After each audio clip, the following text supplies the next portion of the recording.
Hi there, I'm Jen. This is Remembered Reads. Because some of the books that I've been reading lately have been interconnected, I thought it would be interesting to do a discussion about context and reading fiction, and how one's awareness of context can make things more or less interesting. So this came up originally because I'd been planning to buddy read Jasmin Darznik's Song of a Captive Bird along with Shannon from That's So Poe in the month of March. And since we discussed this a couple of months ago, I did some pre-reading and read Rebirth, which is a collection of poems by Forugh Farrokhzad. This particular version is translated by David Martin and includes a critical essay by Farzaneh Milani. I read this to lead into this novel because this novel is a fictionalization of the life of that poet. So having read both the poetry and then also both the translator's notes and this critical essay in this book, I went in expecting certain things about the poet's life.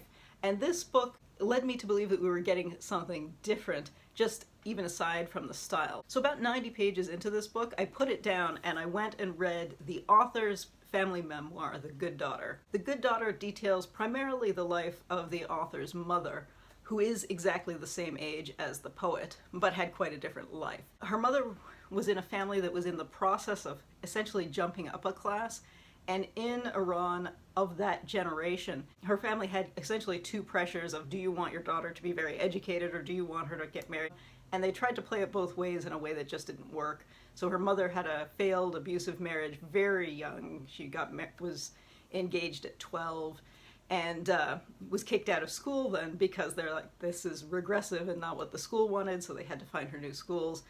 That marriage ended, and eventually the mother went to a midwife college in Germany where she met her second husband, who was German but an ethnic Pole and had his own family traumas because both of these people were born in the mid-1930s, and you can imagine what being an ethnic Pole in Germany during the Nazi era was like, so his family had a lot of trauma. He moves back to Iran with the mother.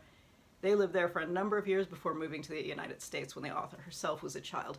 So the memoir details a lot of that. It is, quite frankly, not the best written memoir I've ever read, despite the fact that her parents' lives were both quite interesting. But what became interesting then is that reading that, it becomes really obvious that a lot of the scenes in this book, especially the scenes where Farrokhzad is quite young, are just essentially rewritten pieces from her mother's life.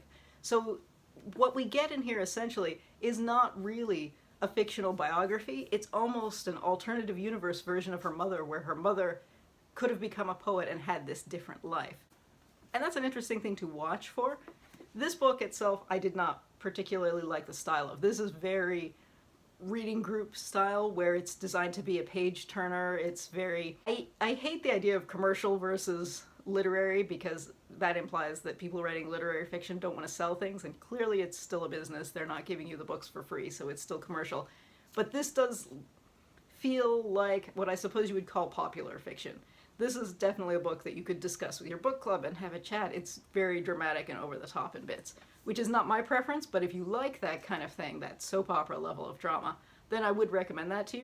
There's plenty of drama if that's your thing. But it does make me wonder how many people who are reading this for a book club and are coming away with the impression that this is a representation of this author's life. Because I then went and read another book, which I've now returned to the library, by the historian who wrote the critical essay in this, Farzaneh Milani. That book was called Veils and Words, and it is essentially a history of important female Iranian poets, primarily in a 20th century and beyond. So again, that's interesting, but it doesn't feel at all like the characters in here. And because I continued reading this just out of curiosity to compare and contrast with the actual biographies I'd been reading, I kept going with a book that I wouldn't have read otherwise. So the context improved this for me, but I think for people who are reading this with the idea that I'm learning from this novel, is going into it the wrong way, because this is clearly entertainment. It does have a bit of hand-holding in a way that is interesting, but I think kind of fails if you think about it too much, in that the poet in this, as a child even, essentially takes the place of a reader who is an outsider and doesn't understand the culture. So for example, there's a scene where the author and his male friends and uncles are reading poetry. She expresses surprise that these very aggressive macho men can also love poetry, and I thought that was ridiculous in the context of the culture, because it's a very kind of Anglophone framing of poetry as something soft and then machismo as something that's opposite that, because in so many cultures, not exclusively Persian culture, this is very common throughout, I would say, West Asia, Eastern Europe, Southern Europe, North Africa, South Asia, Central Asia, so much of the world, machismo and poetry go together. So having this character say, oh, odd, when she's within the culture is startling and clearly holding the hand of the outsider who's reading this, because this is a book written in English and clearly for an American reading group / book club kind of audience. So I thought that was interesting just because it is holding back on doing what I think a lot of stories do, where they bring in an outsider who can have things explained. And this is not a bookish example, and this is probably both too old and too Canadian to make sense for a lot of people. But if you've ever watched Adam Egoyan's movie Ararat, there's a character in the film within the film in that's played by Bruce Greenwood, who essentially the whole role within the film is that he's showing this presumed American or Anglo audience, whatever, something about the politics of this West Asia in 1915, or the Caucasus in 1915, and anyway, in the movie, within the movie, because the movie itself is late 20th century Toronto. Anyway, did that make sense? I'm not sure that was a good example. But I think that's the funny thing about working through context, is that I don't know if you're going to get that film example. In the same way that I think this author is assuming that you're not going to associate machismo and poetry, so she's going to explain that to you in a way that doesn't make sense for the character that's doing the explaining. So that was kind of interesting. And it was funny to me because I think I was kind of thinking about this as I was watching some videos. So Scott and Nell from Gunpowder Fiction and Plot, along with Kat from Biblio Obscura, did a group chat, and in their chat was titled something like Reviewing Minority Writers or something like that. And Brian from Bookish did a response video on that in which he talked about some other issues. And that discussion is a lot more broad than what I think I'm kind of thinking about here. But it is connected in the sense that how much of one's enjoyment of anything that you read is going to be related to how much of the context you understand and how much of your own external context you bring with you. And I think this is a book in which if I had had less context, if I had not, I think having less context going into that would make that a better read, because one, I wouldn't be expecting more about the actual poet's life and not the general generational picture that the author is actually going for, but also that the way the main character is carrying you through and explaining the culture wouldn't have drawn me out of it to the same extent if I hadn't thought those things are not opposing, and certainly not for anybody who's raised within this particular context.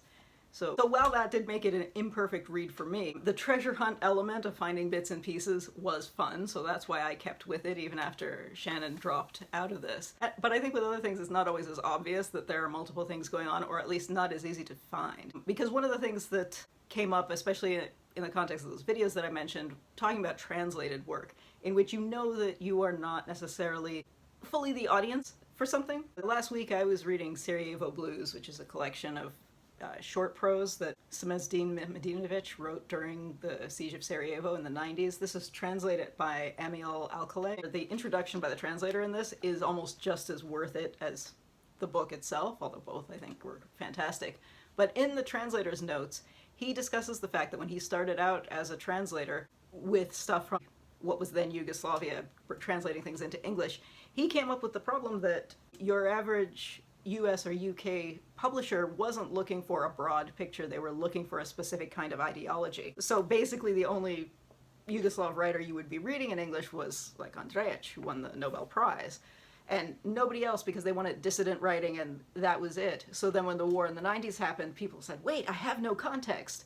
And he had this push then, as this translator who'd been pushing for that for a while, to bring other work into English.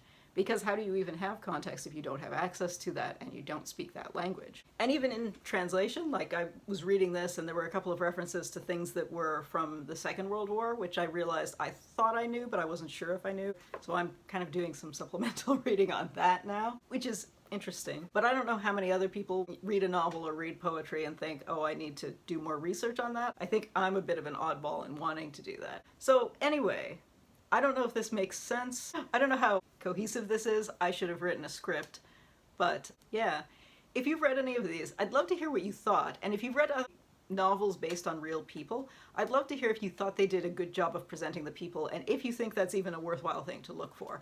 Because I think something like Pat Barker's Regeneration trilogy, where Robert Graves and Wilfred Owen and Siegfried Sassoon are all characters in that series and are recognizably those people. Like, if you read their own writing or if you read biographies of them, the book is not, I mean, there, with a couple of exceptions, the book follows history reasonably well. Or the books, since there are 3 of them. But yeah, I'd be curious to hear your impression of that.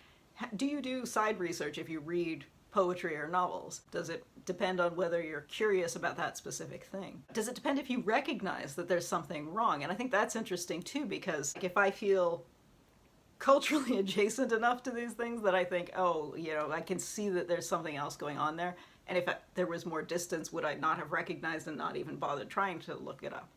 Because I don't know. Because that's a piece that I was talking about in the comments on Brian from Bookish's video, which was a response to the one from Gunpowder Fiction and Plot, in which I was saying I think a lot of the time you don't recognize because you're either too close or too far away, and there's maybe a happy medium where you're close enough to go, I wonder if that's true. Yeah, I don't know. I'm having kind of a reaction to Feridun Zaimoğlu's Leyla, that's a little bit similar, but that's maybe a topic for another video, because I have the added thing in that I'm reading this in German and my German is worse than I thought it was, or has gotten worse than I thought it had. So I'm not sure if that's lacking as much nuance as I think it did, or if I'm just missing it. So I'll save that for something else. That will probably be a book that I mark as read without actually reviewing. I don't know. In any case, I'd love to hear your thoughts on this matter, because I think it's something that people seem to argue about how much it matters and whether it's something that you should even acknowledge. And as I said, I think it's something that can be hard to acknowledge if you don't even realize that you're missing context. But anyway, I'd love to hear what you think. That's it for now. Ciao.